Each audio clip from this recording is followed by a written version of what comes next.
The enemy convoy was moving fast through the canyon below. 23 vehicles weaving between rocky outcrops at 60 miles per hour. From 8,000 feet above, Staff Sergeant Maya Rodriguez adjusted her rifle scope one final time. The wind was howling, her parachute was swaying, and she had exactly 47 seconds before she hit the ground. Before we jump back in, tell us where you're tuning in from. And if this story touches you, make sure you're subscribed, because tomorrow I've saved something extra special for you. What happened next would either save her entire unit or get them all killed. Maya Rodriguez never intended to become a legend. Growing up in Tucson, Arizona, she was the kid who got picked last for dodgeball and spent lunch breaks in the library. Her father, Carlos, worked double shifts at the copper mine. Her mother, Elena, cleaned offices downtown until her hands were raw. Money was tight, dreams were scarce, and nobody expected much from the quiet girl who barely spoke above a whisper. The only place Maya felt confident was behind her grandfather's old hunting rifle. Every weekend, Abuelo Miguel would drive her out to the desert where empty cans became distant targets. While other kids played video games, Maya learned to read wind patterns and calculate bullet drop. She had a gift, but in a family struggling to pay rent, gifts didn't put food on the table.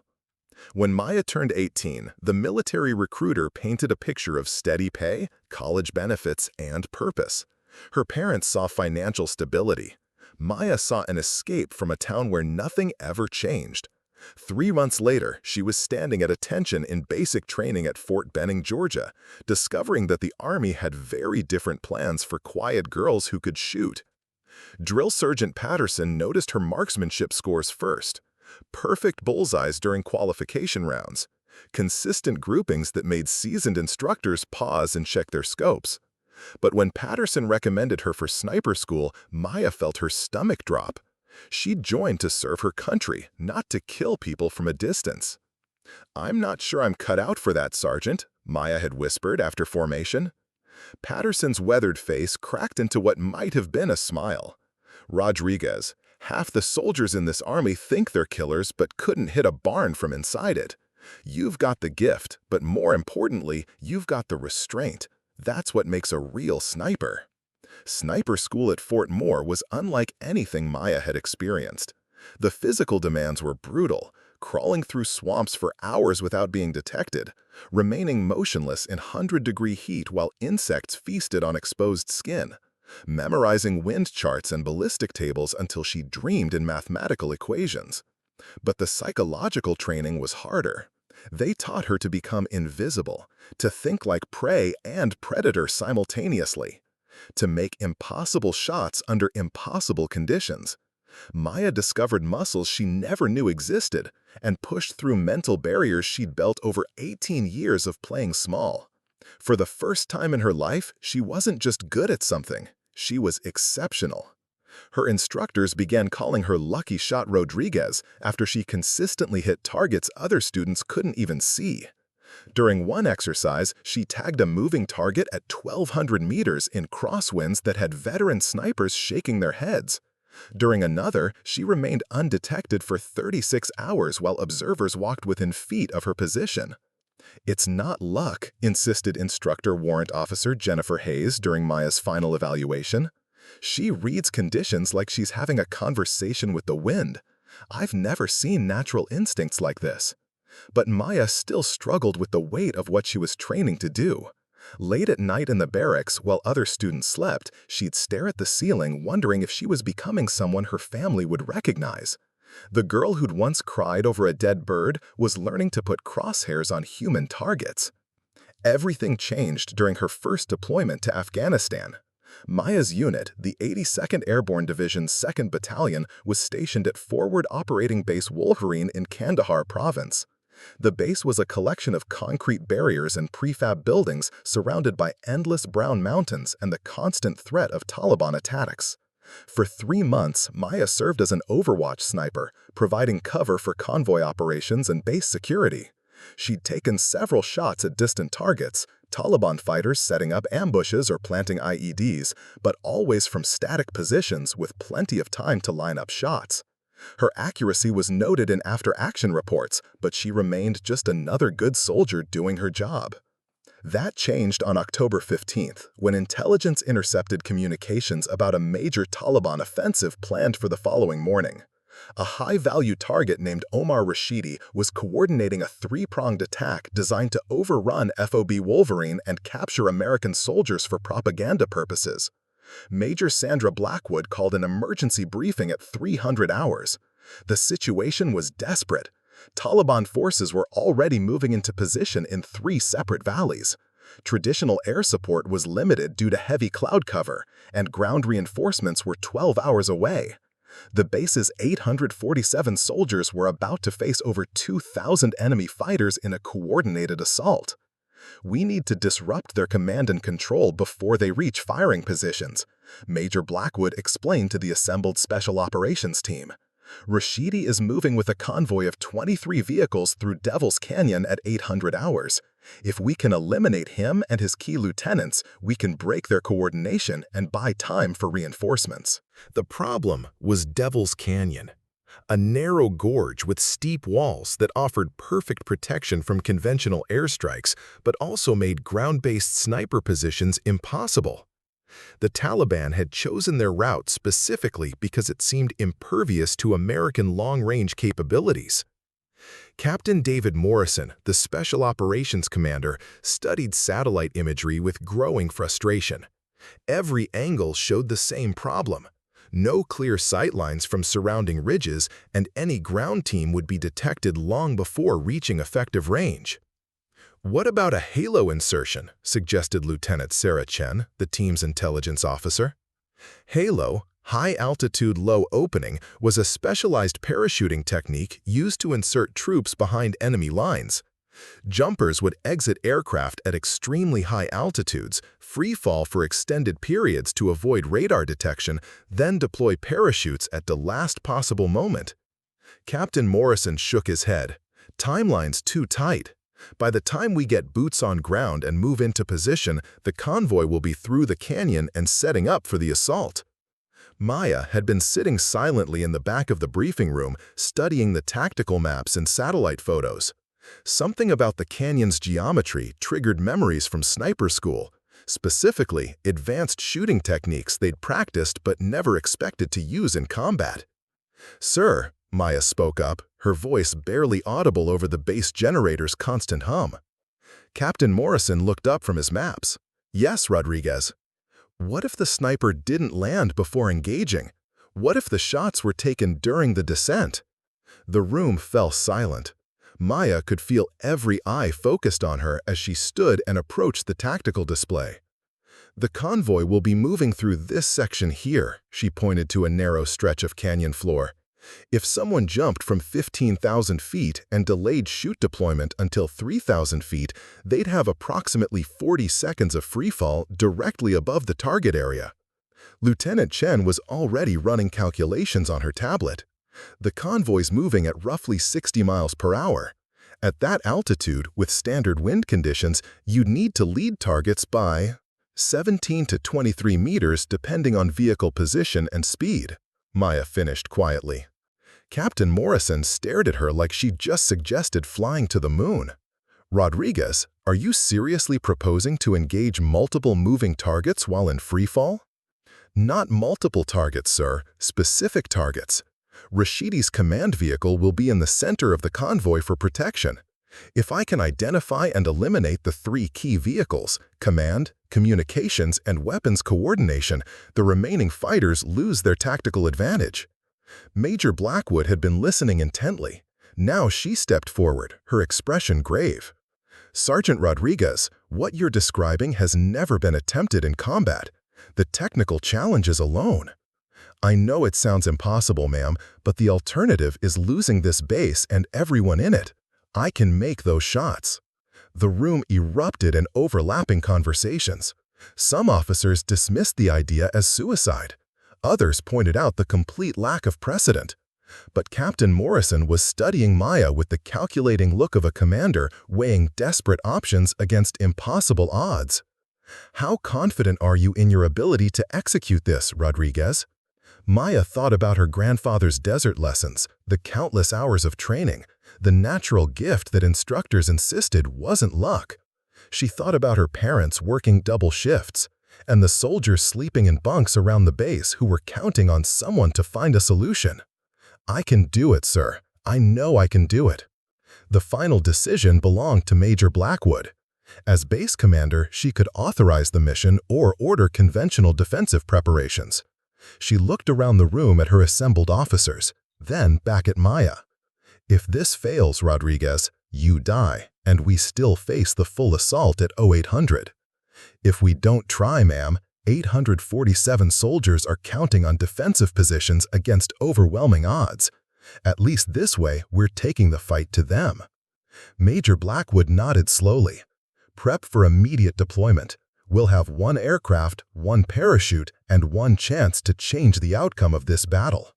As the briefing dispersed and officers rushed to coordinate the unprecedented mission, Maya stood alone looking at the tactical maps.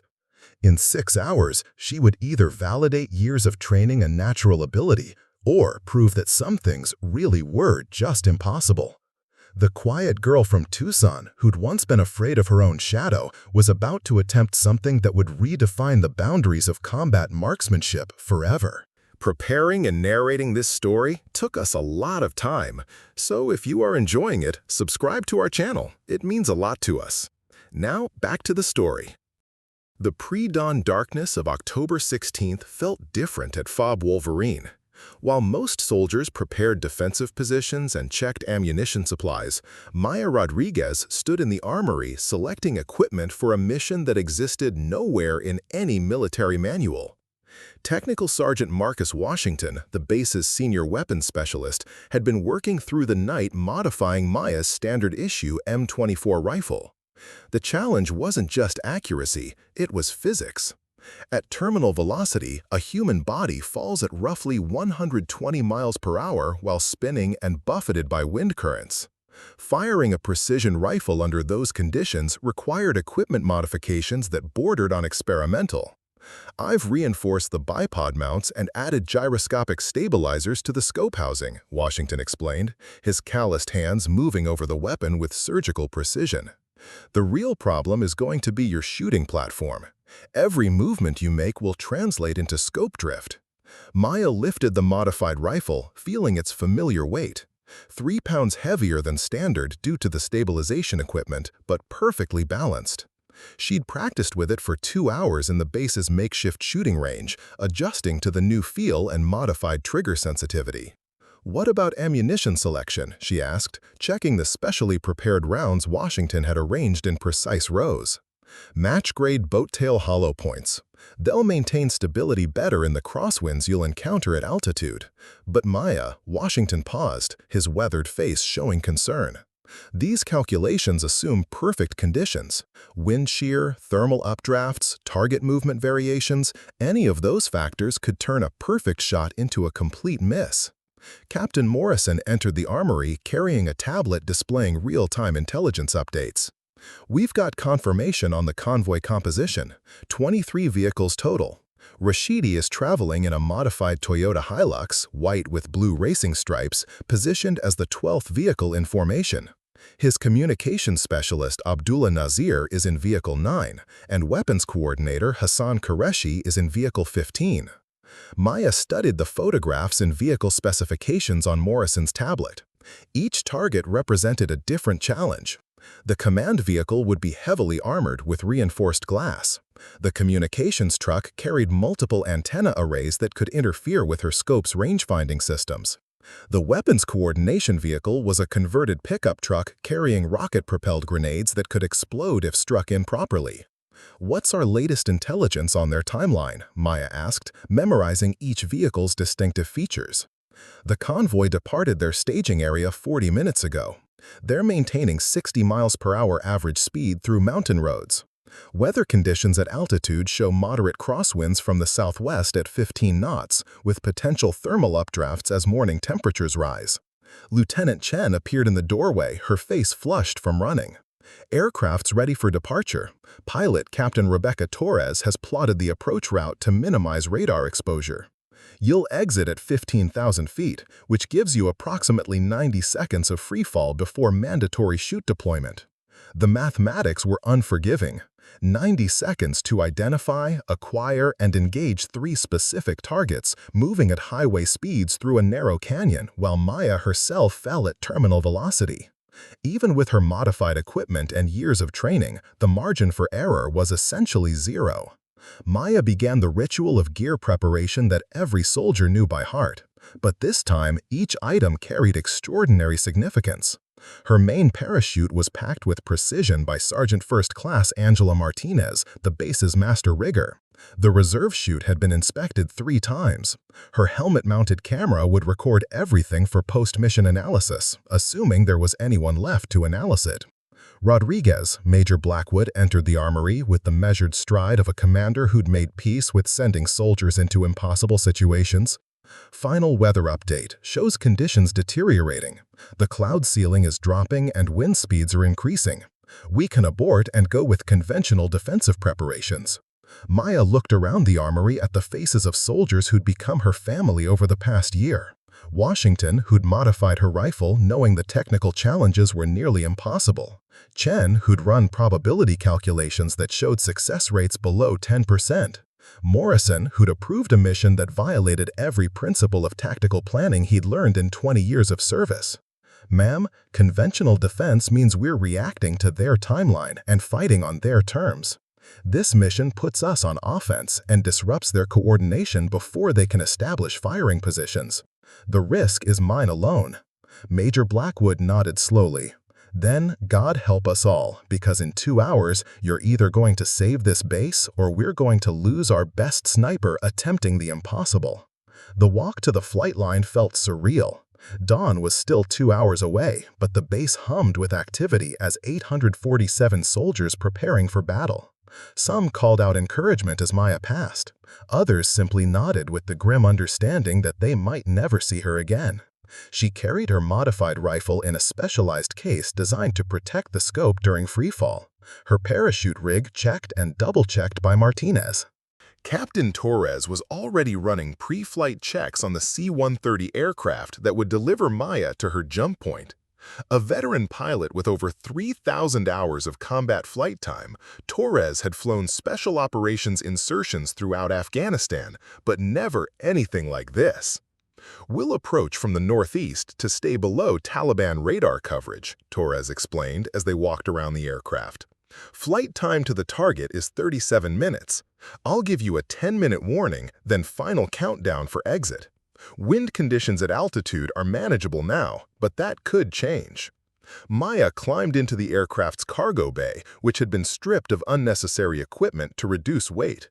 Her jump position was marked with tape on the floor, the exact spot where she'd need to stand to exit directly above the convoy's projected location. She sat on the metal bench and began the mental preparation that separated professional snipers from ordinary soldiers. Visualization was everything. Maya closed her eyes and mentally rehearsed each stage of the mission. Exit the aircraft cleanly. Achieve stable freefall position within 5 seconds. Locate the canyon and identify the convoy. Acquire the first target, the command vehicle. Lead the moving target by calculated distance. Fire. Immediately transition to a communications vehicle. Fire. Final transition to weapons coordination vehicle. Fire. Deploy parachute and prepare for hard landing in hostile territory. Each mental repetition included contingencies for equipment malfunction, target movement variations, wind changes, and the dozen other variables that could transform precision into catastrophe. Professional snipers learned to embrace uncertainty while maintaining absolute confidence in their ability to adapt. The C-130's engines roared to life, breaking Maya's meditation. As the aircraft taxied toward the runway, she checked her equipment one final time. Rifle case secured to her chest rig with quick-release latches. Scope covers properly positioned. Ammunition magazine loaded with 18 rounds, far more than needed, but redundancy saved lives. Parachute ripcord positioned for immediate access with her left hand while maintaining rifle control with her right. Rodriguez, Captain Torres's voice crackled through the intercom as they lifted off. Weather update from base. Winds at jump altitude are holding steady, but thermal activity is building as morning approaches. Cloud cover is actually working in our favor. It'll help mask our approach from Taliban spotters. Maya acknowledged with a thumbs up, then returned to her mental preparation. The most challenging aspect wasn't the shooting, it was maintaining stable body position while operating a precision rifle. During training, she'd practiced firing from unstable platforms, but never while in free fall. Every muscle in her body would need to work in coordination to create a steady shooting position while falling at over 100 miles per hour. 20 minutes into the flight, her helmet radio crackled with an intelligence update from Lieutenant Chen. Maya, latest reconnaissance shows the convoy is maintaining schedule and formation. They're currently 15 minutes from entering Devil's Canyon.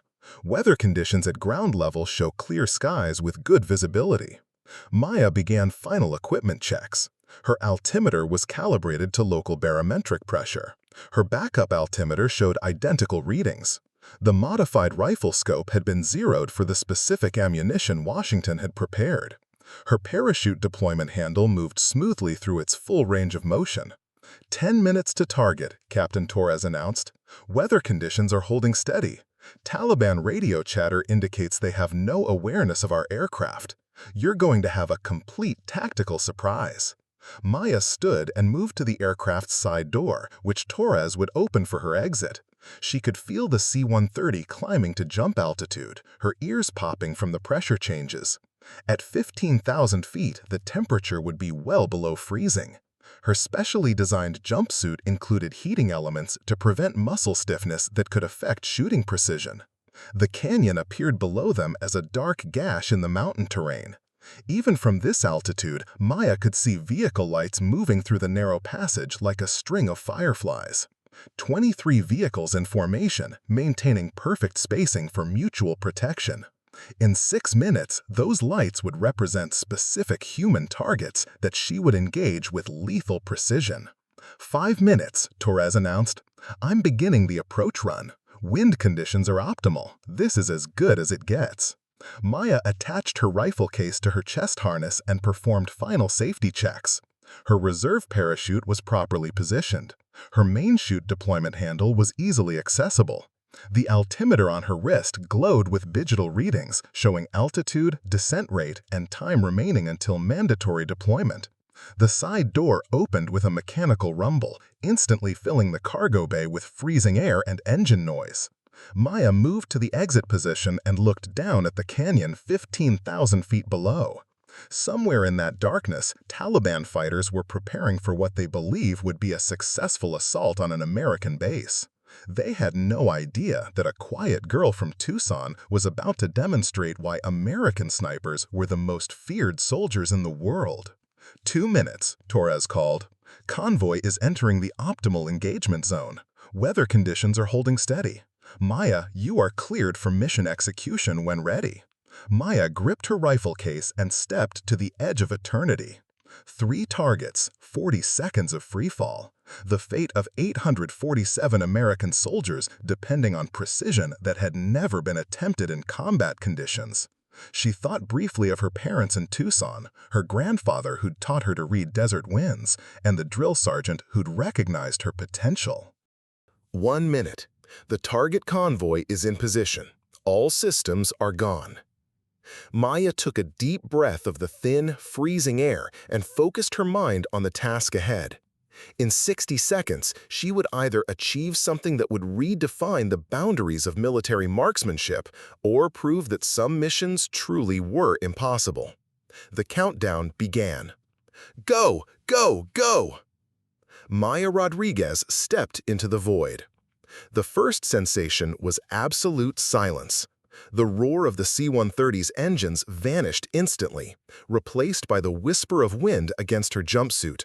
For 3 seconds, she fell in perfect stillness, watching the aircraft's red navigation lights disappear into the darkness above. Then physics took control. Her body accelerated rapidly toward terminal velocity as she adopted the stable spread position drilled into her muscle memory during airborne training. Arms extended, legs apart, back arched to maintain horizontal orientation. But this wasn't standard airborne procedure. Maya needed to transition from free-fall position to precision shooting stance while maintaining the stability required for accurate fire. At 13,000 feet, she began her equipment transition. The rifle case attached to her chest harness released with a sharp tug on the quick disconnect cable. Maya gripped the modified M24 with both hands, feeling its familiar weight and balance even while falling at 95 miles per hour through freezing air. The scope's specialized gyroscopic stabilizers activated automatically, their subtle vibration indicating the systems were compensating for her movement through three-dimensional space. Technical Sergeant Washington's modifications were performing exactly as designed, but Maya knew the real test was still coming. At 12,000 feet, Devil's Canyon materialized below her like a dark wound in the mountainous terrain. Vehicle lights moved through the narrow passage in precise formation, 23 distinct points of illumination maintaining perfect spacing and speed. Maya activated her helmet-mounted night vision system and immediately identified the convoy's composition. The Taliban had chosen their route brilliantly. The canyon walls provided natural protection from conventional airstrikes and ground-based sniper positions. The narrow passage limited maneuverability, forcing the convoy into single-file formation, but the steep terrain made traditional overwatch positions impossible. It was the perfect route for a force confident in its tactical superiority. They hadn't planned for someone falling out of the sky. At 11,000 feet, Maya achieved her modified shooting position. Instead of the standard spread eagle freefall stance, she rotated her body into a prone orientation as if lying on an invisible shooting mat. Her legs remained spread for stability, while her torso aligned with the rifle. The gyroscopic stabilizers in her scope housing worked overtime to compensate for the unconventional platform. Wind buffeted her constantly. At this altitude, thermal currents created by temperature differentials between the canyon floor and surrounding peaks generated unpredictable air movements that could throw off even the most calculated shots. Maya felt her body drift slightly to the east and compensated by adjusting her arm position, using air resistance as a steering mechanism. At 10,000 feet, she acquired her first target. The command vehicle, a white Toyota Hilux with distinctive blue racing stripes, occupied the 12th position in the convoy formation. Through her scope, Maya could see the vehicle's reinforced construction and the antenna arrays that marked it as a mobile command center. Inside that vehicle, Omar Rashidi was coordinating an attack that would begin in 90 minutes if left unopposed. Maya's training kicked in with mechanical precision. Wind skied at ground level appeared minimal based on dust patterns around the vehicles. The convoy's speed held steady at approximately 58 miles per hour. At her current altitude and descent rate, she needed to lead the target by 19 meters to compensate for travel time and ballistic trajectory. The mathematics were complex, but Maya's mind processed them automatically. Bullet flight time from her position to target, 1.7 seconds. Target travel distance during flight time, 43 meters. Gravitational drop compensation, 8.2 meters. Wind drift calculation, minimal at current conditions. At 9,000 feet, Maya settled her crosshairs in empty air 19 meters ahead of the command vehicle. Her breathing slowed despite the thin atmosphere and adrenaline surge. Professional snipers learned to control their respiratory cycle even under extreme stress. Inhale, exhale, hold. During the natural pause between breaths, the human body achieved maximum stability. Maya had practiced this sequence thousands of times, but never while falling through space. The trigger squeeze was identical to every shot she'd ever fired. Smooth, deliberate pressure applied directly backward until the firing pin released. The rifle's recoil felt different in freefall, absorbed by her entire body rather than transmitted through a solid shooting platform. The shot broke cleanly. Through her scope, Maya watched the bullet's trajectory intersect perfectly with the command vehicle's windshield. The reinforced glass spiderwebbed instantly, and the Toyota swerved violently before rolling 3 times down the canyon's rocky slope. Secondary explosions lit the darkness as fuel tanks ruptured and ammunition stores detonated. Target 1 eliminated. The convoy's reaction was immediate and chaotic. Vehicles scattered across the canyon floor as drivers sought cover from an enemy they couldn't locate or identify. Radio chatter exploded across Taliban frequencies as unit commanders demanded information about the attack's source.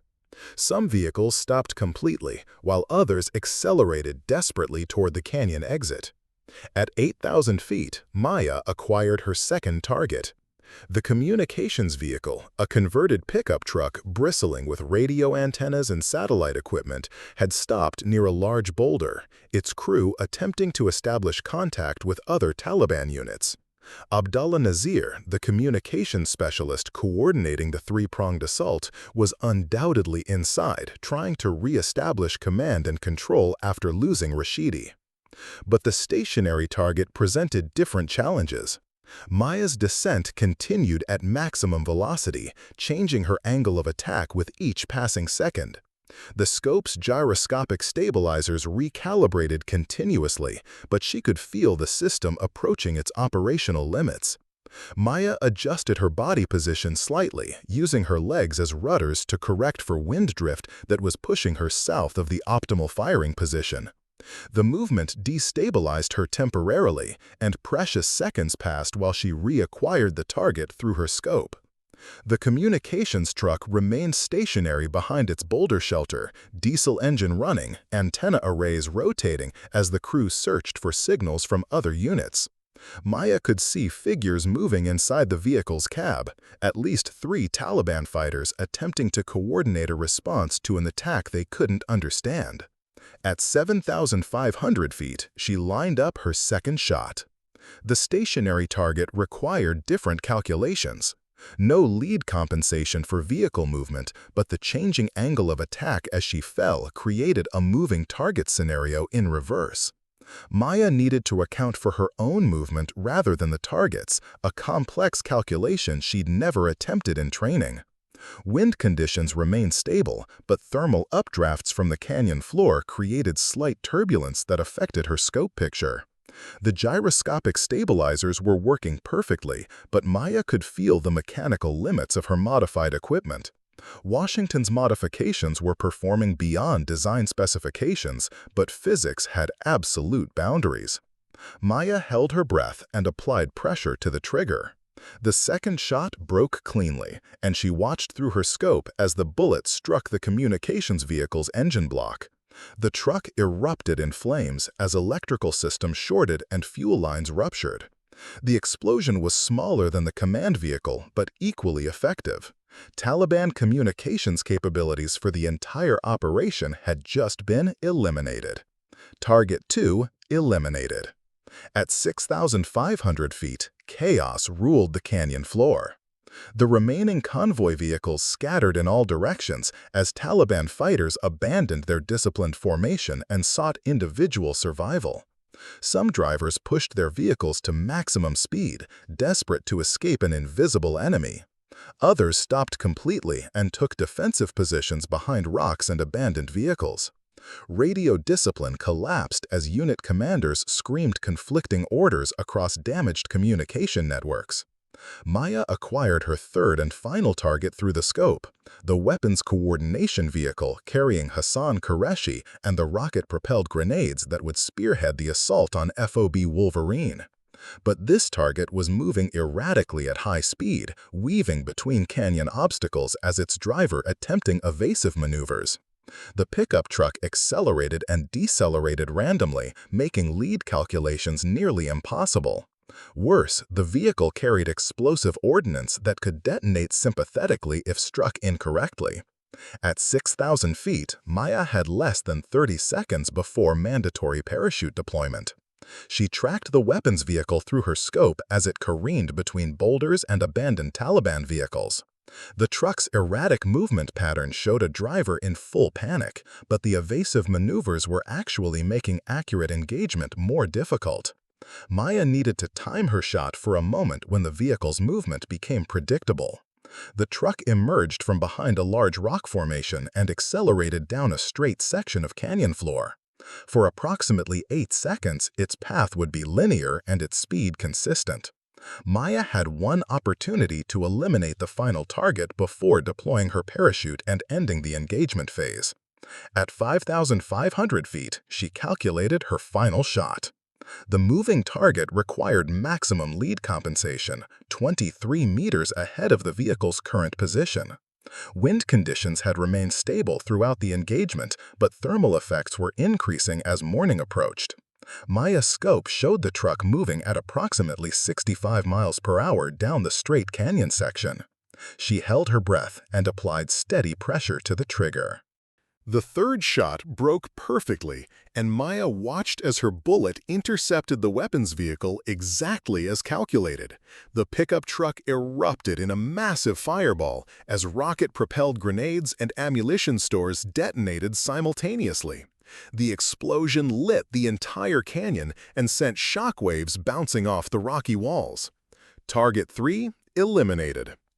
At 4,000 feet, Maya released her rifle and reached for her parachute deployment handle. The main chute deployed flawlessly, jerking her from terminal velocity to a manageable descent rate in less than 3 seconds.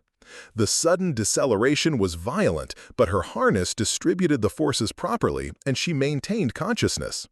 Above her, the rectangular parachute canopy filled with air and provided the controlled flight capability she needed for landing. Below, Devil's Canyon was illuminated by 3 separate fires where her targets burned. The remaining Taliban vehicles were scattered across miles of rocky terrain, their drivers either dead, wounded, or fleeing on foot. The coordinated assault on Fob Wolverine had been transformed from a disciplined military operation into a chaotic retreat. Maya activated her radio and contacted Captain Torres, who was circling at safe altitude above the engagement area. Overwatch, this is ground element. 3 targets eliminated. Mission successful. Request immediate extraction coordinates. Torres's voice crackled through the radio with barely controlled excitement. Ground element, confirm 3 targets eliminated. Repeat, confirm mission success. Affirmative, Overwatch. All primary objectives achieved. Taliban command structure is eliminated. Convoy is scattered and ineffective. Assault on Wolverine is neutralized. As Maya descended toward the canyon floor under her parachute, she could see Taliban fighters abandoning their vehicles and fleeing into the mountains on foot. Without Rashidi's leadership, Nazir's communications network, and Qureshi's heavy weapons, the coordinated 3-pronged assault had become impossible. Small groups of disorganized fighters posed minimal threat to a fortified position like Fob Wolverine. At 1,000 feet, Maya began preparing for a combat landing in hostile territory. Her descent rate was manageable, but the canyon floor offered limited options for safe touchdown. Rocky outcroppings and burning vehicle wreckage created numerous hazards, and surviving Taliban fighters might still pose a threat. She spotted a relatively clear area near the canyon's eastern wall and manipulated her parachute controls to guide toward it. The landing would be hard. Canyon winds created unpredictable air currents that made precision impossible, but survivable. At 500 feet, Maya could see individual Taliban fighters moving through the rocks below. Most appeared to be retreating toward predetermined extraction points, but a few were taking defensive positions near the burning vehicles. She would need to establish her own defensive perimeter immediately after landing and wait for extraction by friendly forces. The ground rushed up with surprising speed.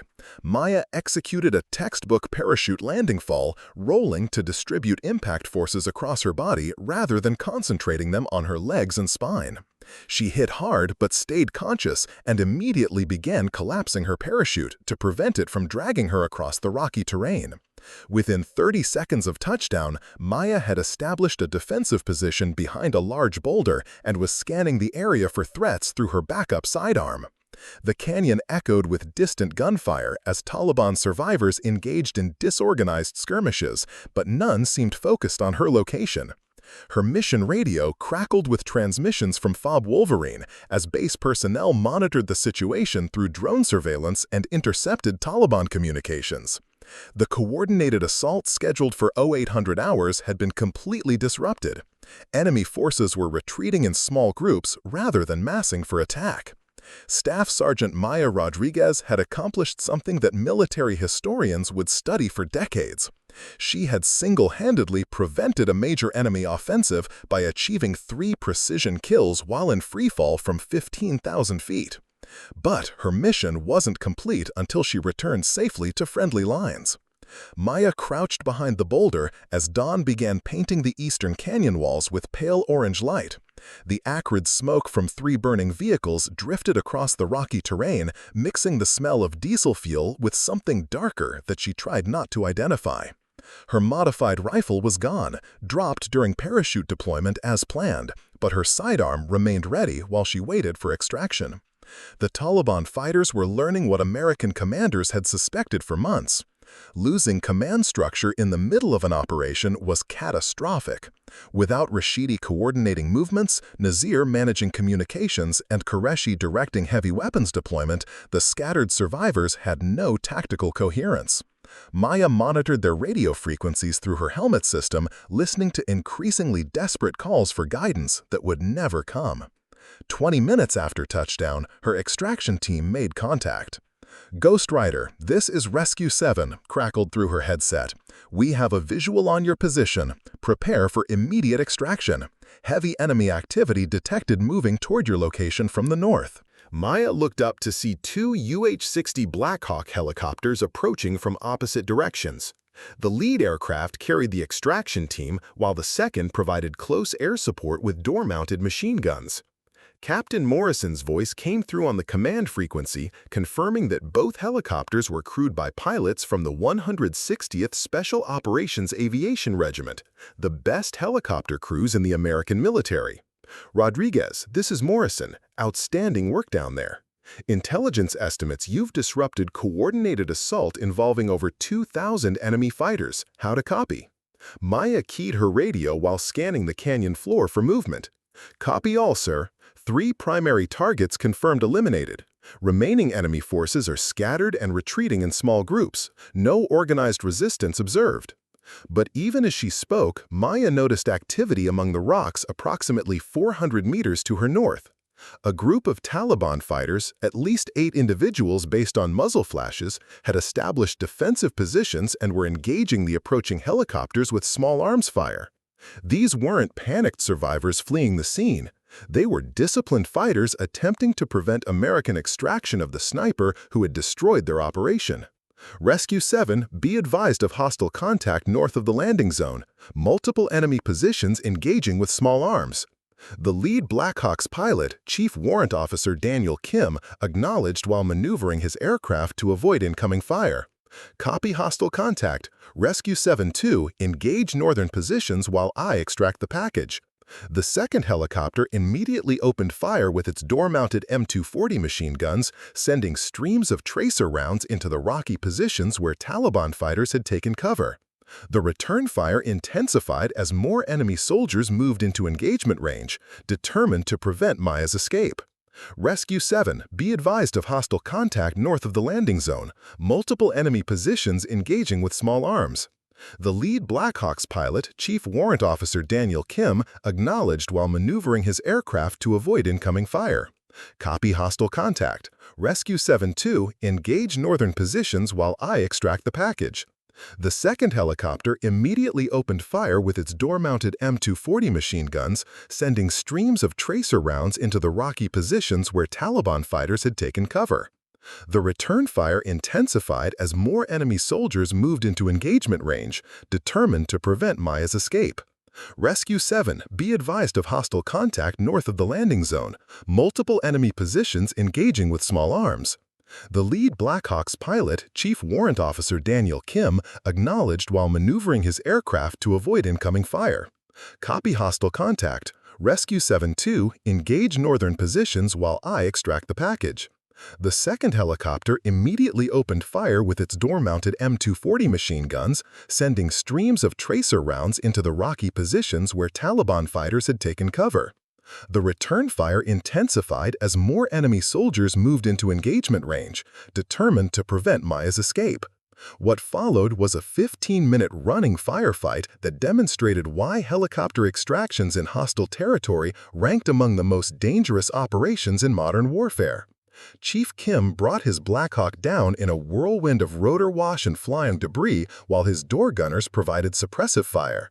Maya sprinted across 50 meters of open ground under enemy fire, diving through the helicopter's side door as rounds sparked off the aircraft's armored hull. "Package secured," shouted Staff Sergeant Tyler Brooks, the extraction team leader, as he hauled Maya into the helicopter's cargo bay. "Get us out of here." Chief Kim pulled pitch and climbed rapidly, while his co-pilot, Captain Lisa Chang, coordinated with the supporting aircraft to break contact with Taliban forces.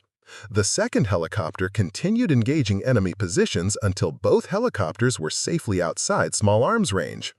As the canyon fell away below them, Maya got her first comprehensive view of what her mission had accomplished. The three target vehicles continued burning, sending black smoke columns into the dawn sky.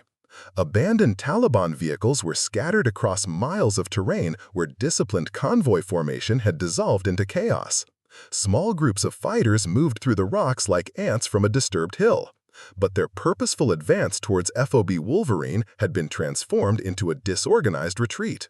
The flight back to base took 23 minutes, during which Maya received constant radio updates about the tactical situation.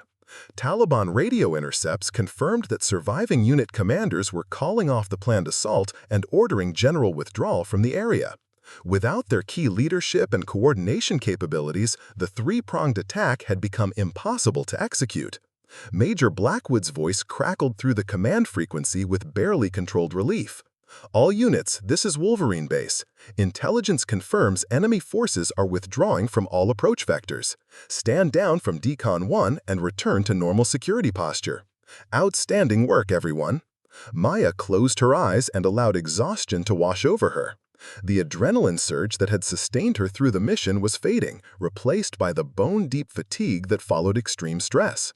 She'd accomplished something unprecedented, but the full implications wouldn't become clear until military analysts had time to study every aspect of the operation.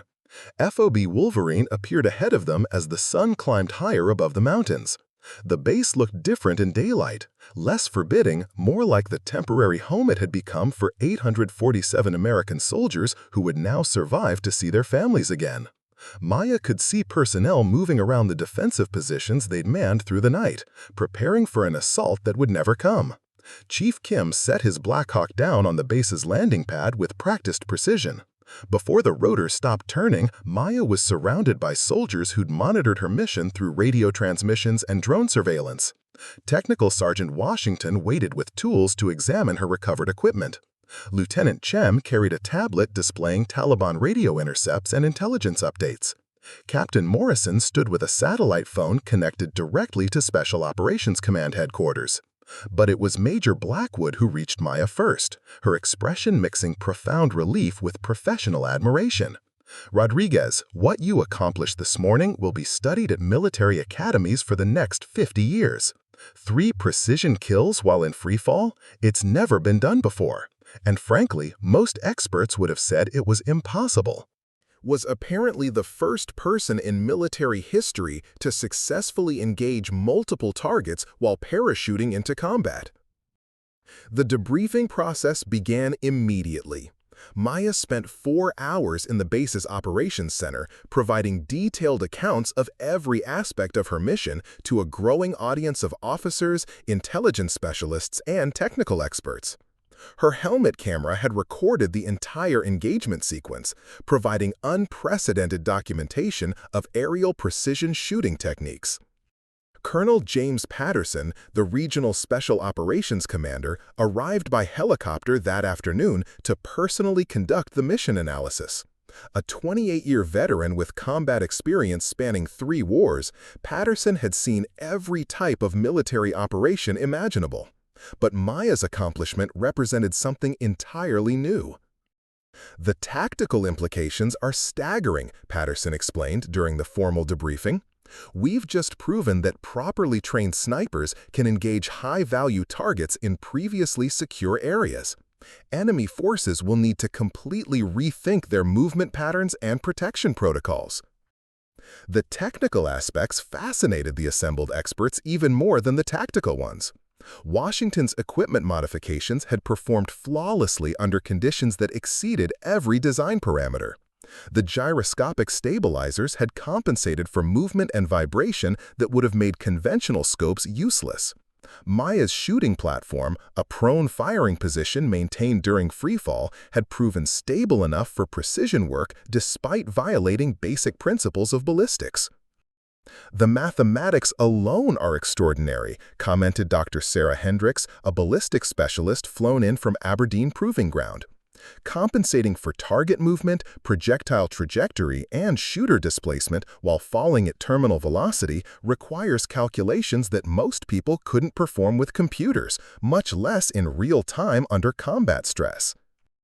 But Maya knew the mission's success hadn't depended entirely on calculations and equipment. Something deeper had guided her through those critical 40 seconds of engagement. An intuitive understanding of wind, trajectory, and timing that couldn't be taught or programmed.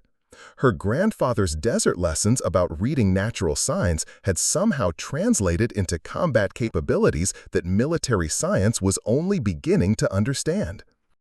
The psychological evaluation came next. Captain Rebecca Stone, the base's senior mental health officer, spent 2 hours assessing Maya's emotional response to the mission. Killing enemy fighters from long range was one thing. Eliminating specific individuals after seeing their faces through a rifle scope created different psychological pressures. "How do you feel about what you accomplished today?" Dr. Stone asked during their private session. Maya considered the question carefully. "I feel like I did my job, ma'am. 3 enemy leaders were coordinating an attack that would have killed American soldiers. I prevented that from happening. The method was unusual, but the purpose was clear." "Do you have any regrets about the mission or its outcome?" "My only regret is that it was necessary. I'd rather live in a world where people didn't try to kill each other for political reasons. But since we don't live in that world, I'm glad I could protect the soldiers on this base." Dr. Stone's evaluation concluded that Maya showed no signs of post-traumatic stress or moral injury related to her actions. Her psychological profile remained stable, with normal stress responses appropriate to combat operations.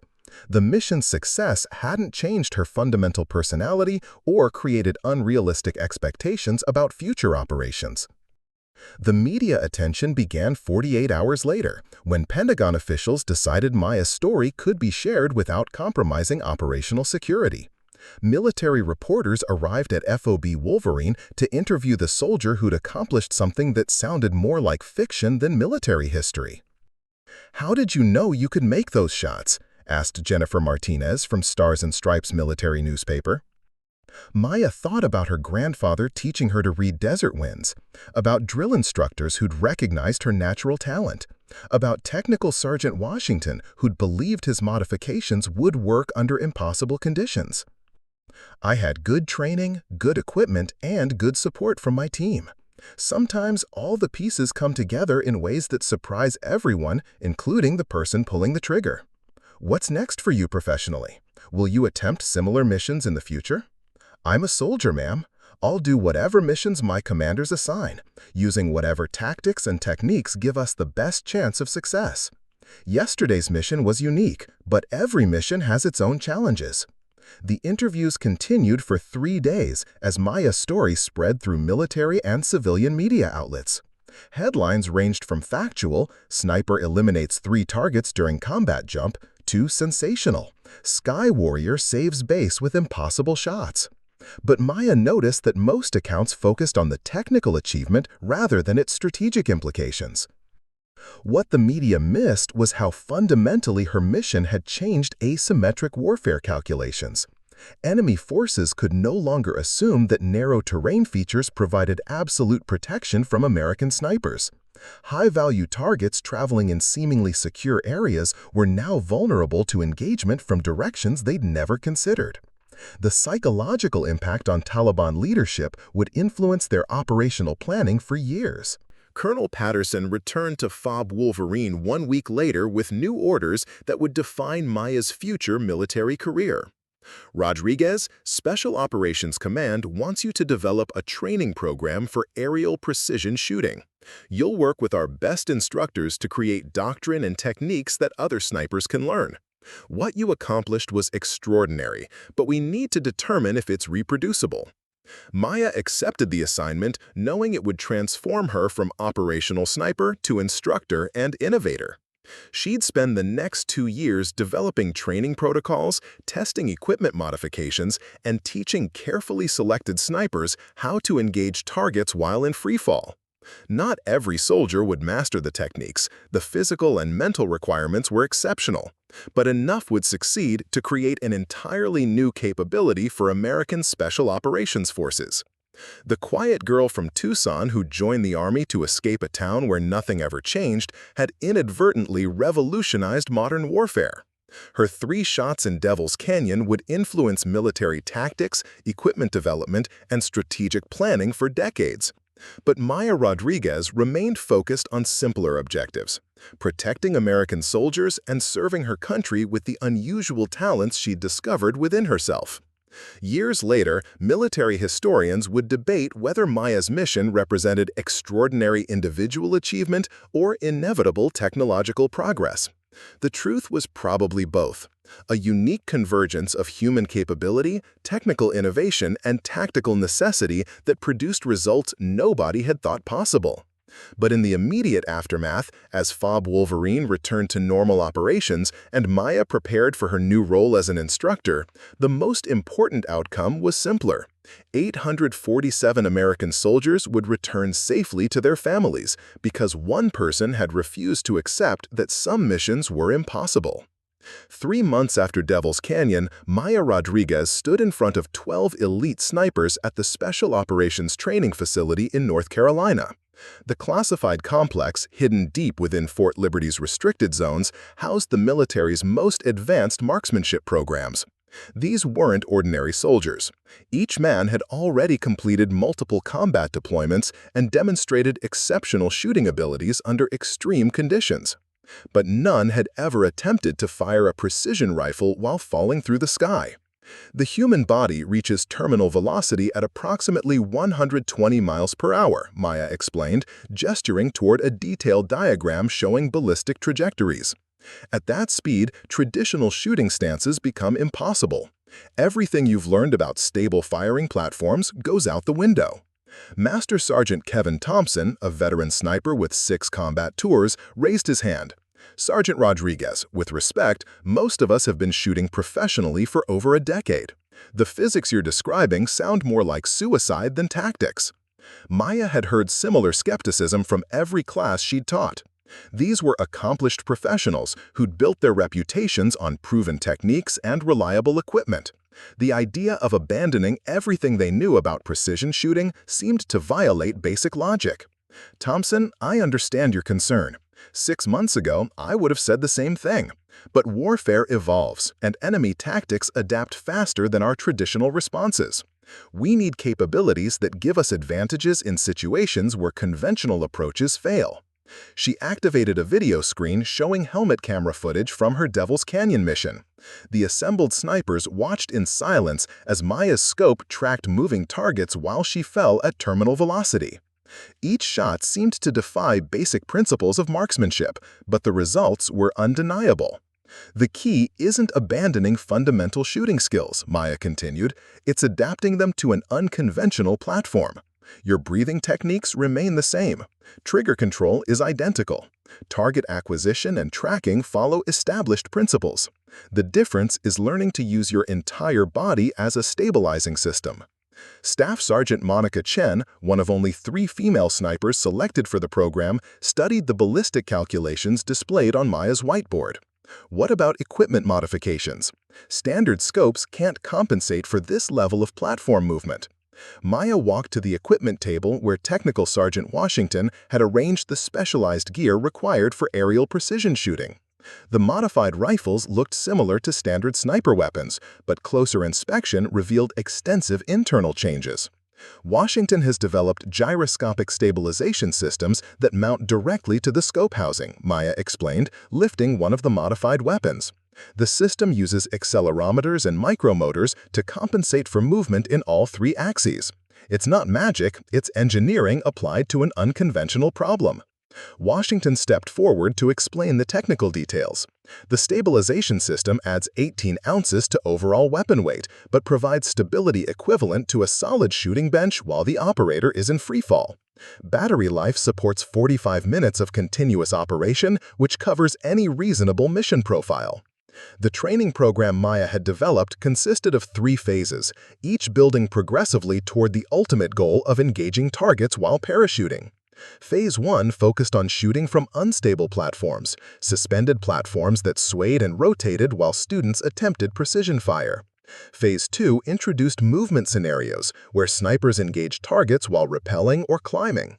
Phase 3 culminated in actual freefall shooting from aircraft. The psychological challenge is often greater than the technical one, Maya told her students during their first week of training. Your brain will insist that accurate shooting is impossible under these conditions. Overcoming that mental barrier requires complete confidence in your equipment and techniques. Sergeant First Class Marcus Williams, a Special Forces sniper with extensive urban combat experience, struggled initially with the unstable platform exercises. His groupings, normally tight enough to cover with a quarter, spread to over 6 inches when shooting from the swaying platform. "This is impossible," Williams muttered after his 10th consecutive missed shot. "There's no way to maintain sight when everything's moving." Maya approached his shooting position and observed his technique.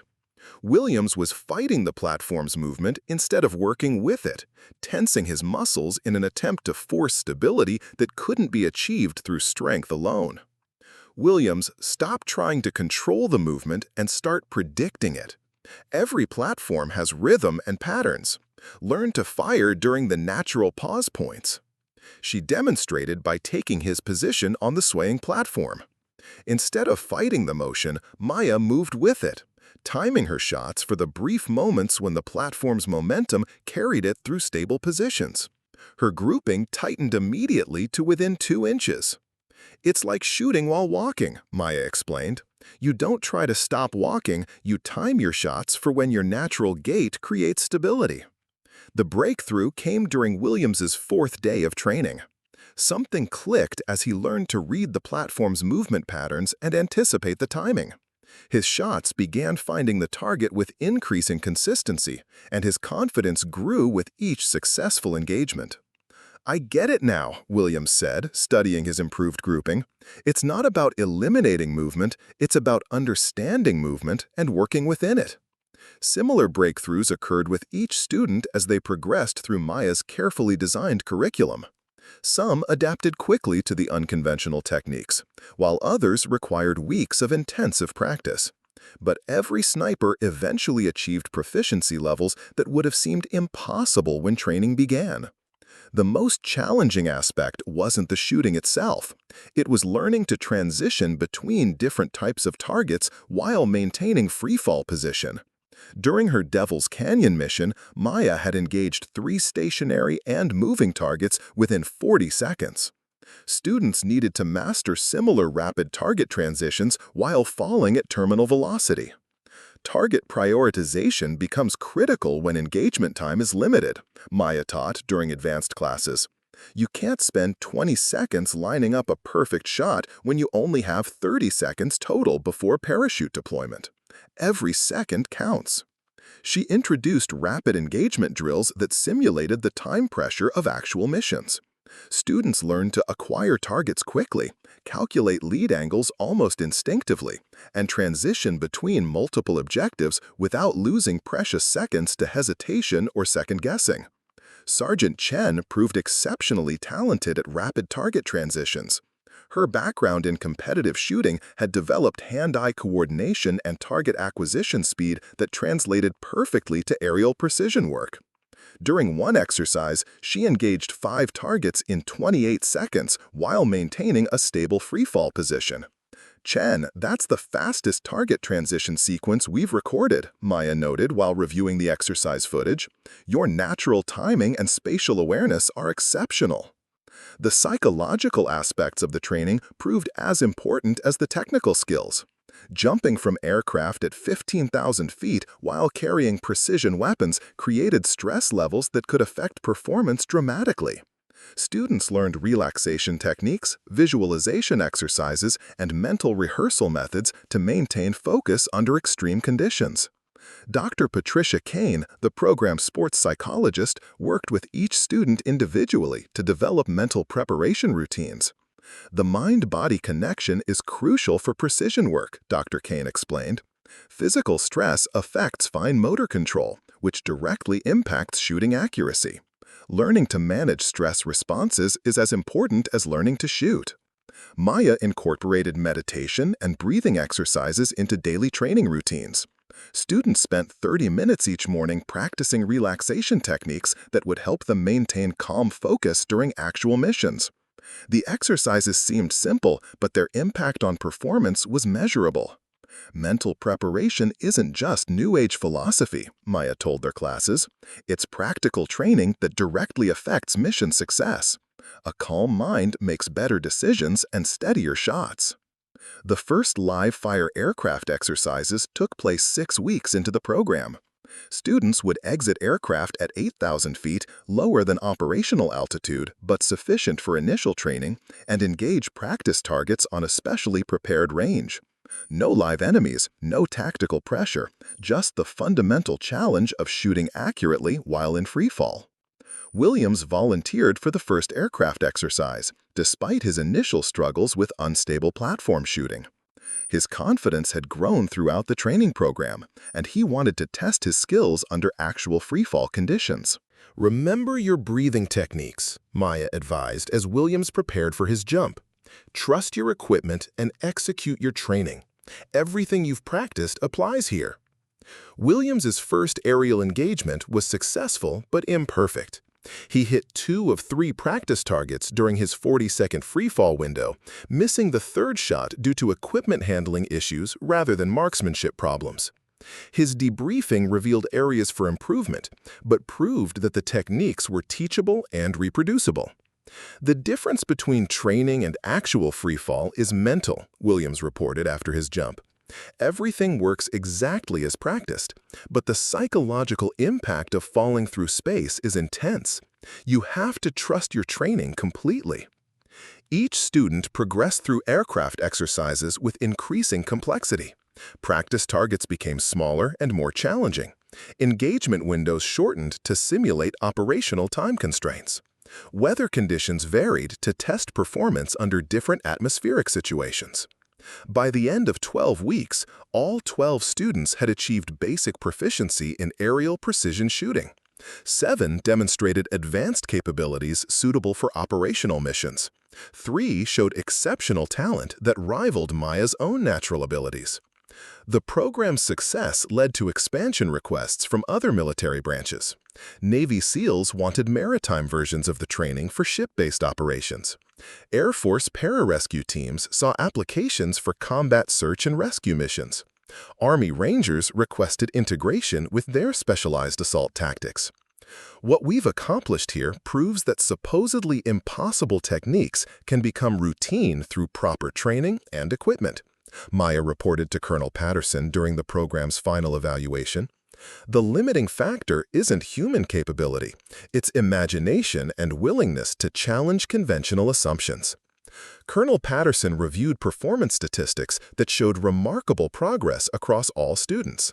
Success rates that had started near 0 were now approaching 80% under training conditions. Equipment reliability had improved through iterative modifications based on student feedback. Most importantly, the techniques could be taught to qualified snipers within reasonable timeframes. "Rodriguez, you've created something unprecedented," Patterson acknowledged. This program will fundamentally change how we approach precision operations in contested environments. Enemy forces that thought they were safe in certain terrain features now face entirely new threats. The strategic implications extended far beyond individual missions. Intelligence reports indicated that enemy organizations were already modifying their movement patterns and protection protocols based on awareness of American aerial precision capabilities. High-value targets no longer felt secure in narrow canyon passages or other terrain features that had previously provided natural protection. Maya's innovation had achieved something that military strategists called deterrent effect. The mere knowledge that certain capabilities existed influenced enemy behavior even when those capabilities weren't actively employed. Taliban commanders now had to consider aerial sniper threats when planning any operation, adding complexity and uncertainty to their tactical calculations. But Maya remained focused on the human element rather than grand strategic implications. Each student in her program represented years of military training and combat experience. Their willingness to learn completely new techniques demonstrated the adaptability and professionalism that made American Special Operations Forces so effective. The greatest satisfaction isn't the technical achievement, Maya reflected during her final class of the initial training cycle. It's watching experienced professionals embrace new challenges and master skills they thought were impossible. That's what makes our military special, not just our equipment or tactics, but our people's willingness to evolve. As the first class of aerial precision snipers graduated and prepared for operational assignments, Maya began developing advanced curricula for follow-on training. Urban environments presented different challenges than open terrain. Maritime operations required modifications for saltwater exposure and ship movement. Arctic conditions demanded adaptations for extreme cold. The quiet girl from Tucson who'd once been afraid of her own shadow had become an innovator whose work would influence military operations for generations. But Maya understood that her greatest contribution wasn't the techniques themselves. It was proving that human potential could exceed any limitation when combined with proper training, innovative thinking, and absolute determination to protect fellow soldiers. The program's motto, inscribed above the entrance to the training facility, captured that philosophy perfectly. Impossible is a starting point, not a conclusion. 2 years after Devil's Canyon, Maya Rodriguez found herself in a place she'd never expected, testifying before a closed session of the Senate Armed Services Committee in Washington, D.C. The sterile conference room felt alien compared to training facilities and combat zones where she'd spent most of her military career. Senators in expensive suits replaced the familiar faces of soldiers and instructors. Sergeant Rodriguez, began Senator Patricia Lawson, the committee chairwoman, your innovations in aerial precision shooting have reportedly changed how our military approaches certain high-value target missions. Can you explain these developments in terms that civilian oversight can understand? Maya adjusted the microphone and glanced at the classified briefing materials spread across the witness table. 2 years of training programs, equipment development, and operational missions had generated a thick portfolio of technical reports, tactical analyses, and strategic assessments that would determine funding for future programs. Ma'am, traditional sniper operations require stable shooting platforms and predictable engagement conditions. Enemy forces learned to exploit terrain features that prevented conventional precision fire. My team developed techniques that eliminate those safe havens by approaching targets from previously impossible angles. Senator Robert Hayes, a former Navy officer with combat experience, leaned forward with obvious interest. Sergeant, are you saying that American snipers can now engage targets in any terrain, regardless of natural or artificial protection? Not exactly, sir.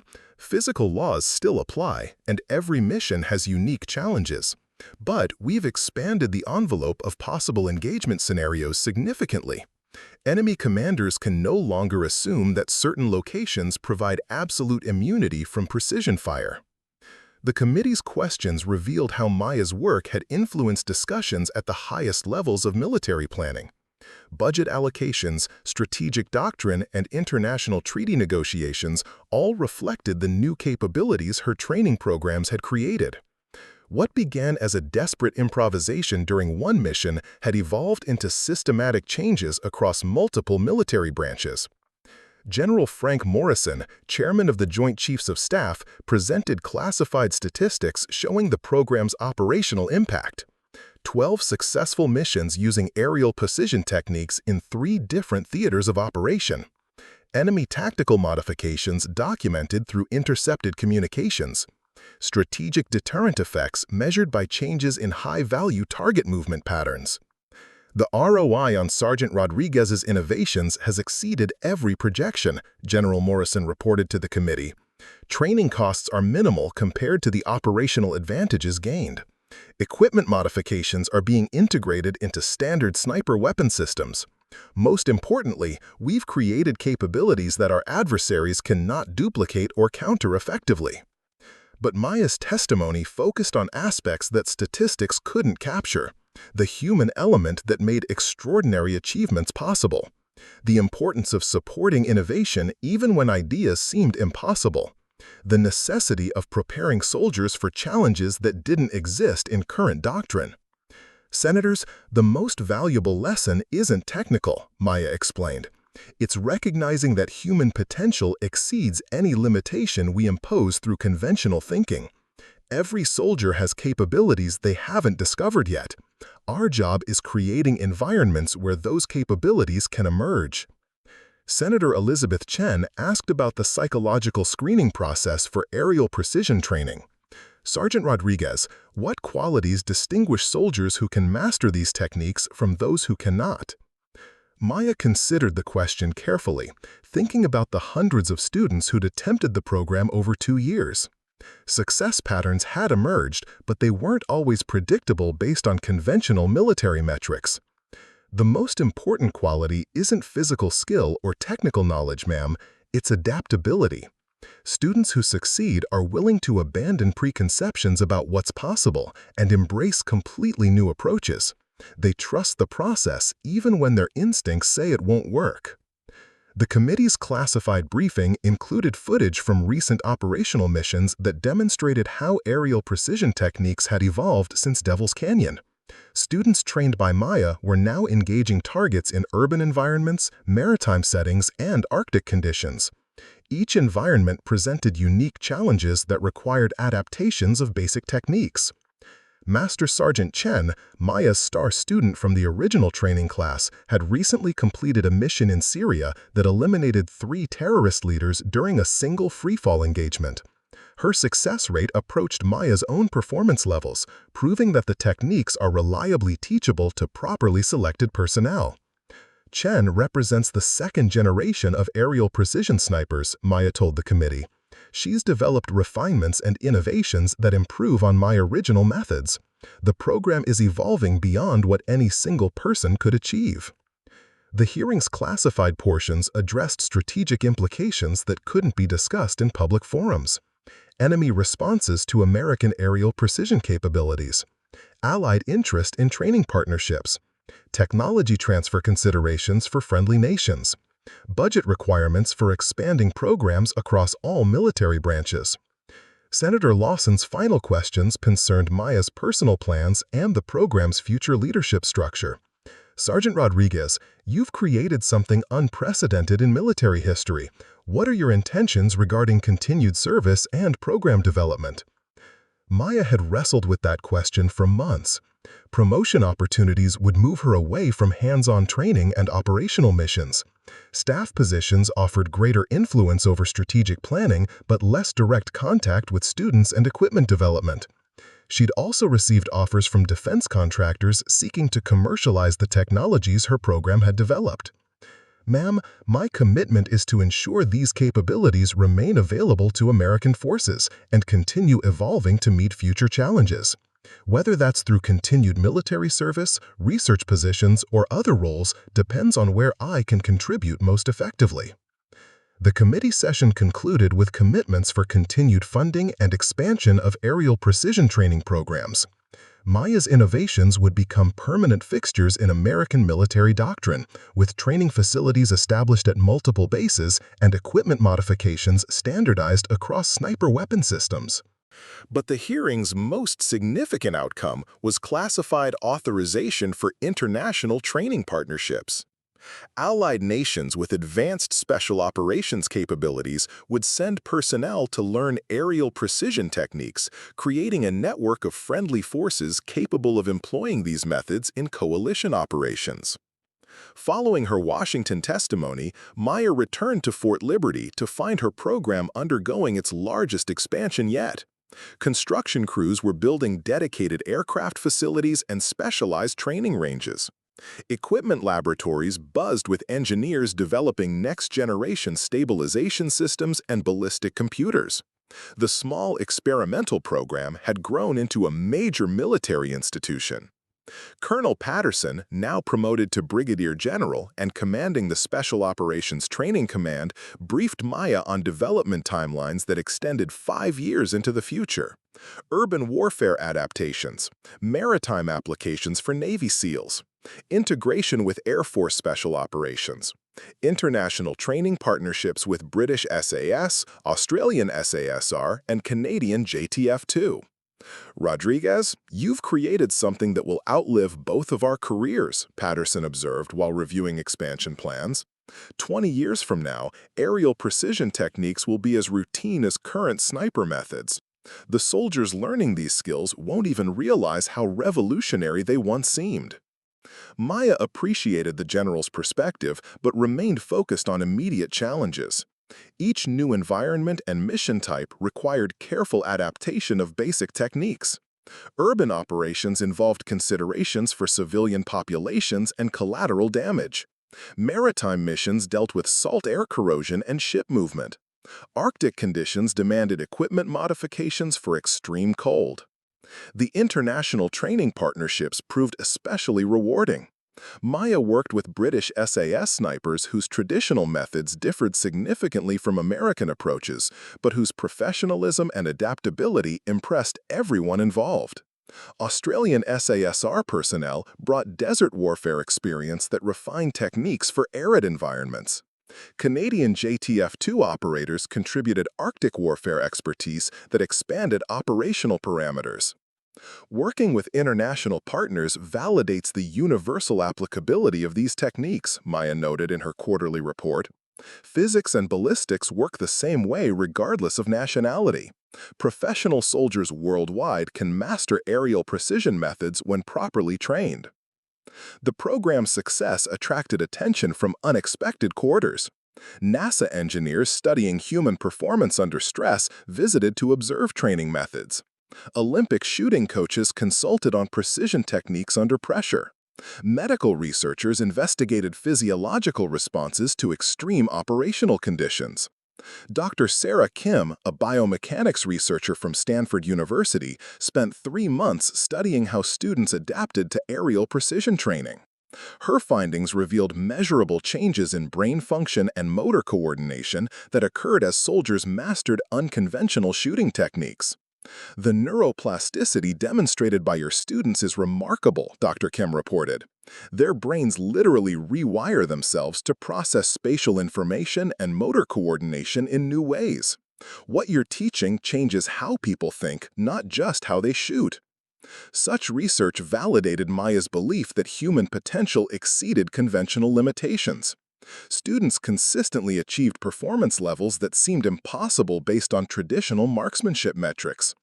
The key was creating training environments that challenged assumptions while providing systematic skill development. Maya's own skills continued evolving through constant teaching and experimentation. Working with diverse students exposed her to different approaches and perspectives that refined her understanding of aerial precision techniques. Each class taught her something new about human adaptation and performance optimization. The program's 3rd anniversary celebration brought together graduates from multiple training cycles, now serving in units worldwide. Their stories revealed how aerial precision capabilities had influenced operations across different theaters and mission types. Some had used the techniques operationally, while others served as instructors establishing programs at their home bases. Sergeant First Class Williams, Maya's initially skeptical student from the first training class, now commanded an aerial precision training detachment in Germany. His unit supported NATO special operations across Europe, providing capabilities that had become routine parts of coalition mission planning. 3 years ago, I thought this was science fiction, Williams addressed the anniversary gathering. Now, my students take it for granted that properly trained snipers can engage any target from any angle. Maya didn't just teach us new techniques, she changed how we think about the possible. Similar testimonies came from graduates serving in Asia, the Middle East, and Africa. Each had adapted basic techniques to local conditions and requirements, creating a global network of aerial precision capabilities that enhanced American influence and coalition effectiveness.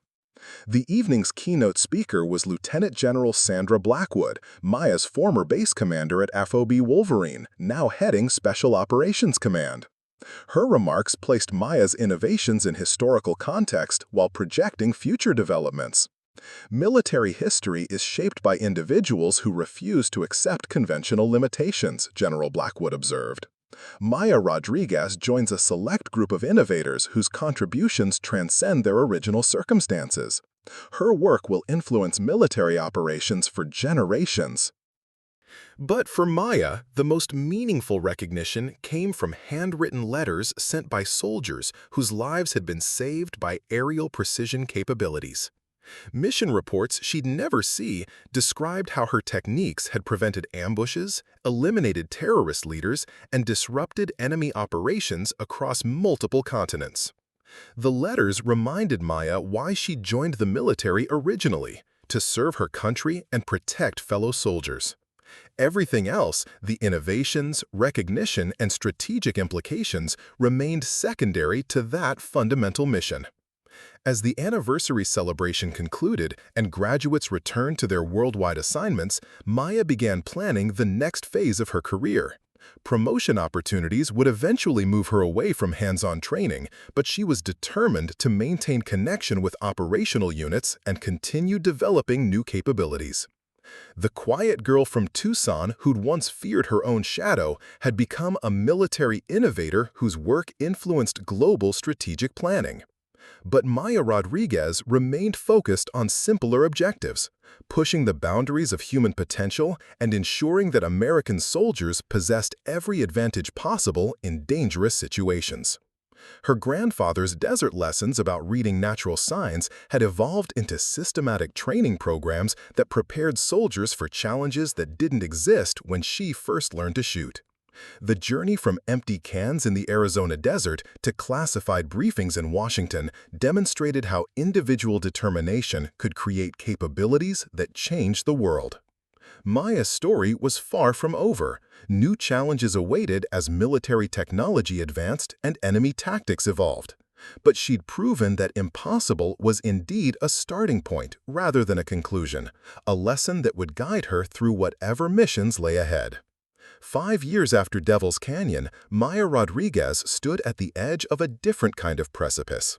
Not the open door of a military aircraft, but the threshold between her military career and an uncertain civilian future.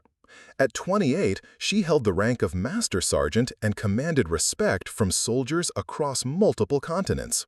But the phone call from her mother 3 days earlier had changed everything.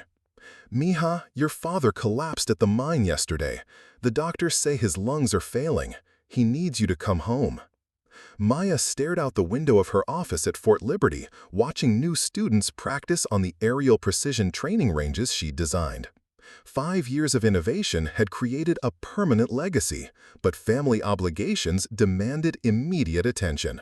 Her father, who'd worked double shifts to support her dreams, was dying from complications related to decades of copper dust exposure.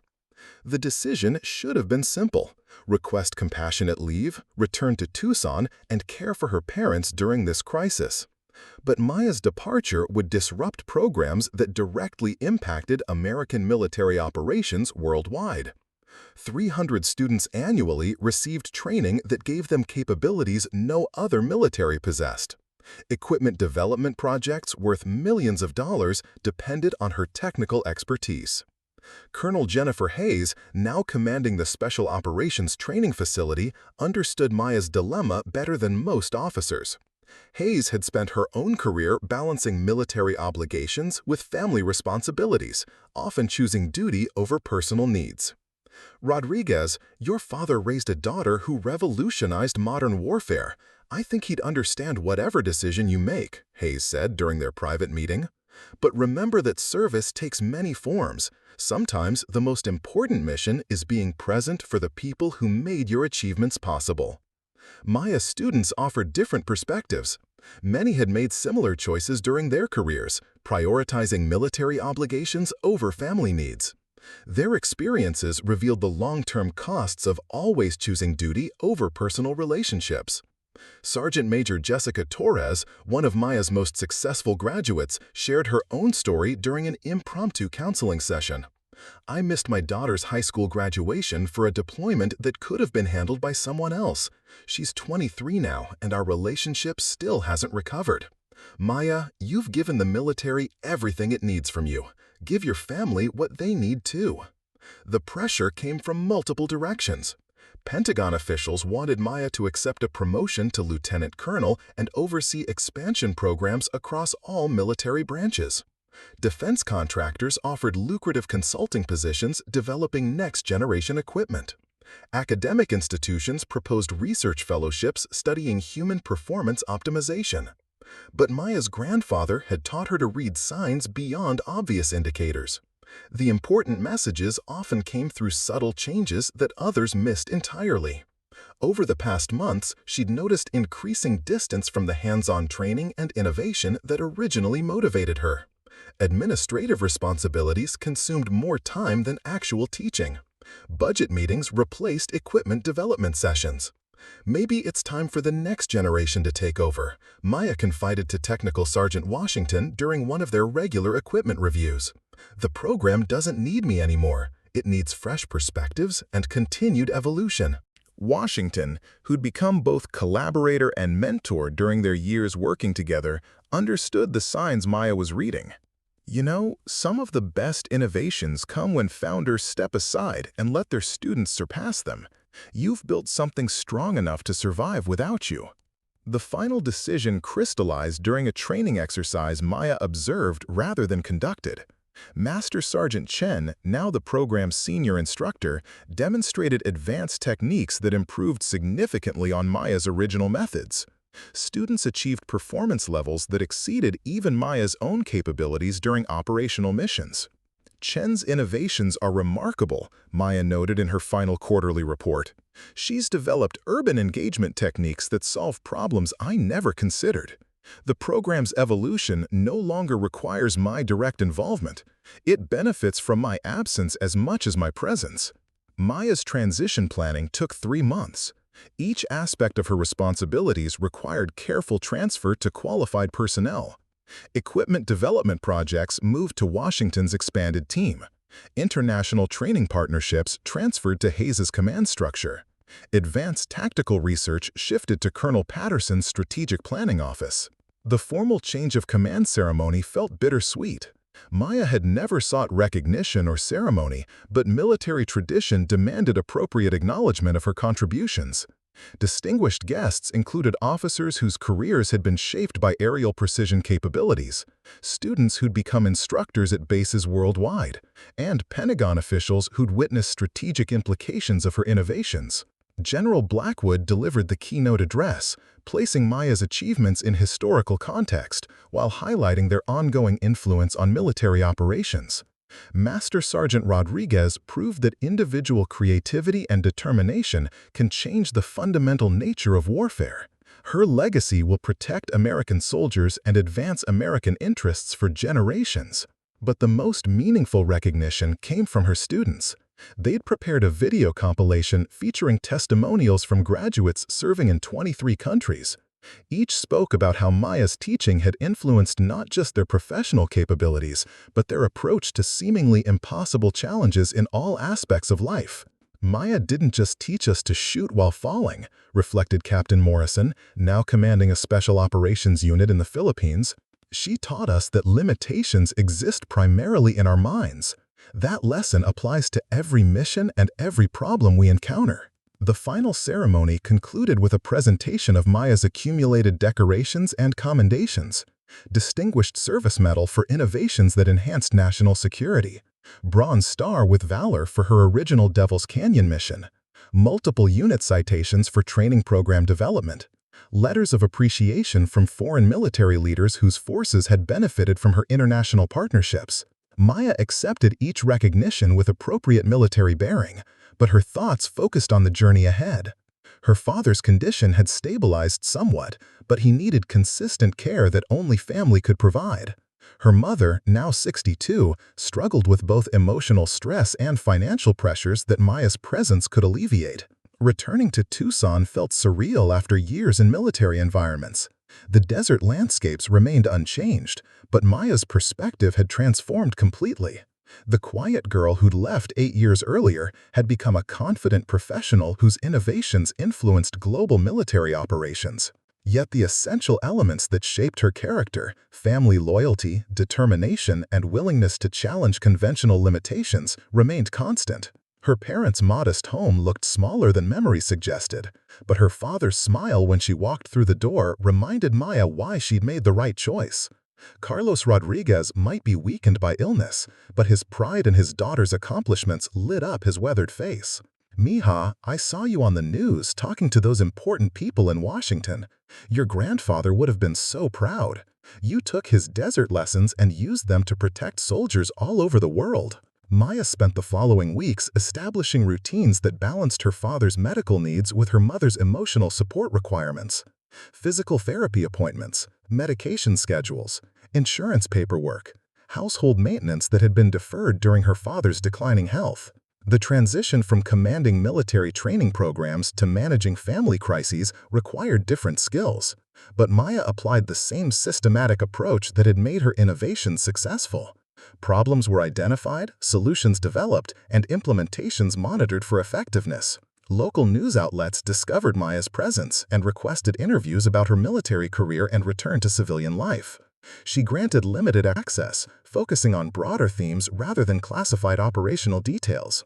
"Military service taught me that the most important missions often involve protecting the people closest to you," Maya told the Tucson Daily Star. "My father supported my dreams when I was young. Now it's my turn to support him when he needs help." The interviews attracted attention from veterans organizations and educational institutions seeking Maya's involvement in various projects. The University of Arizona offered a teaching position in their engineering program. Local high schools requested motivational speaking engagements. Veterans groups wanted her expertise developing support programs for transitioning soldiers. Maya accepted selected opportunities that aligned with her family obligations, while declining others that would require extensive travel. She discovered that civilian audiences were fascinated by stories of military innovation and personal transformation, especially when presented by someone who'd started with humble backgrounds similar to their own. The most important lesson isn't technical, Maya told audiences during her speaking engagements. It's recognizing that extraordinary achievements begin with ordinary people willing to push beyond conventional limitations. Everyone has capabilities they haven't discovered yet. Her speaking engagements led to consulting opportunities with defense contractors developing next-generation military equipment. Maya's insights into human performance optimization and equipment design proved valuable for companies seeking competitive advantages in government contracts. The consulting work provided financial stability while allowing Maya to maintain connection with military innovation. She reviewed proposed technologies, assessed training methodologies, and contributed to research projects that would influence future capabilities. One particularly intriguing project involved collaboration with aerospace engineers developing equipment for commercial space operations.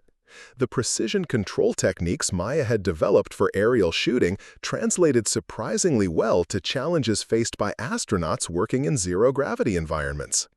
"It's the same fundamental problem," Maya explained to the engineering team. How do you maintain precise control while operating in unconventional environments? The solutions involve understanding human adaptability and designing systems that work with natural capabilities rather than against them. Such projects demonstrated how military innovations often influence civilian applications in unexpected ways.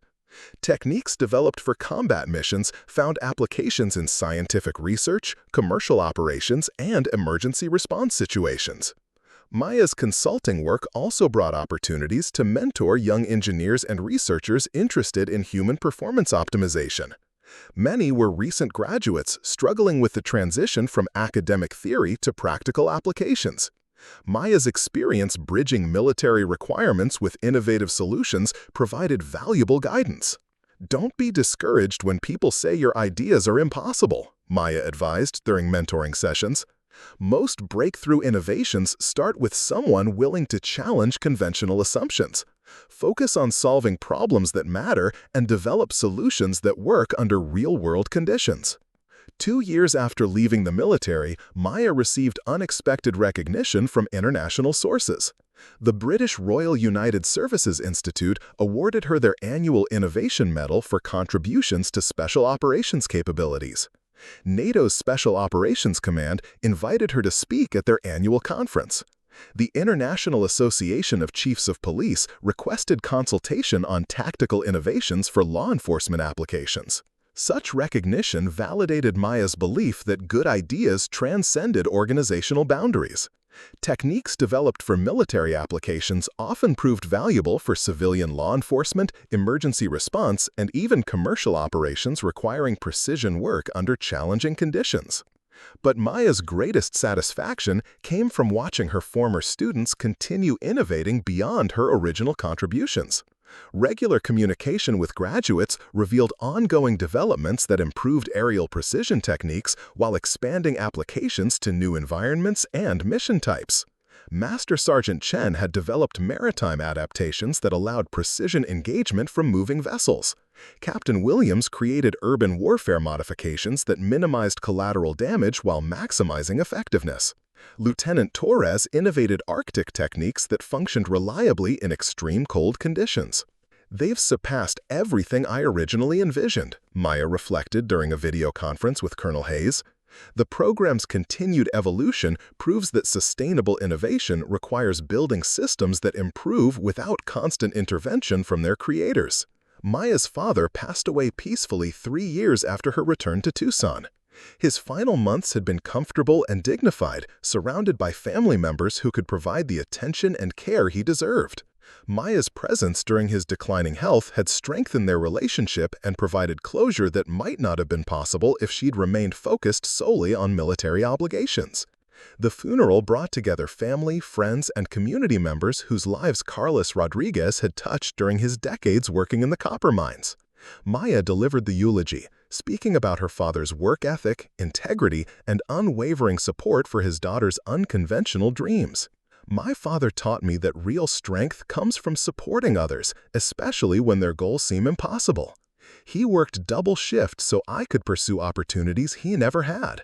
Everything I accomplished in the military started with his willingness to sacrifice for his family. Following her father's death, Maya considered returning to active military service or accepting one of several attractive consulting positions. But her mother's continued need for support, combined with Maya's growing involvement in community organizations, convinced her to remain in Tucson. She established a nonprofit foundation focused on providing educational opportunities for young people from economically disadvantaged backgrounds. The Carlos Rodriguez Memorial Foundation offered scholarships, mentoring programs, and career guidance for students whose potential might otherwise go unrecognized. Education creates possibilities that don't exist without it, Maya explained during the foundation's launch ceremony. Every young person deserves the chance to discover their capabilities and pursue their dreams, regardless of their family's economic situation. The Foundation's programs attracted support from military veterans, business leaders, and community organizations throughout Arizona. Maya's story resonated with people who understood how individual determination could overcome seemingly insurmountable obstacles. 5 years after leaving the military, Maya Rodriguez had found a different kind of purpose. Instead of training elite soldiers in revolutionary combat techniques, she was helping teenagers discover their potential and prepare for futures they'd never imagined possible. The quiet girl from Tucson who'd once revolutionized modern warfare had come full circle, using her experience and resources to create opportunities for the next generation. Her greatest achievements might still lie ahead, measured not in military innovations, but in the lives transformed through education and mentorship. Maya's legacy continued evolving in ways she couldn't have predicted. Military historians studied her innovations. Engineering programs taught her approaches to human performance optimization. Young people across the world drew inspiration from her story of transformation from uncertain teenager to confident professional. But perhaps the most important lesson remained the simplest. Extraordinary achievements begin with ordinary people willing to push beyond conventional limitations. Everyone possesses capabilities they haven't discovered yet. The key is creating environments where those capabilities can emerge and flourish. Maya Rodriguez had proven that impossible was indeed a starting point rather than a conclusion. Her story would inspire others to challenge their own limitations and discover what became possible when they refused to accept conventional assumptions about what could be achieved. Up next, you've got 2 more standout stories right on your screen. If this one hits the mark, you won't want to pass these up. Just click and check them out. And don't forget to subscribe and turn on the notification bell so you don't miss any upload from us.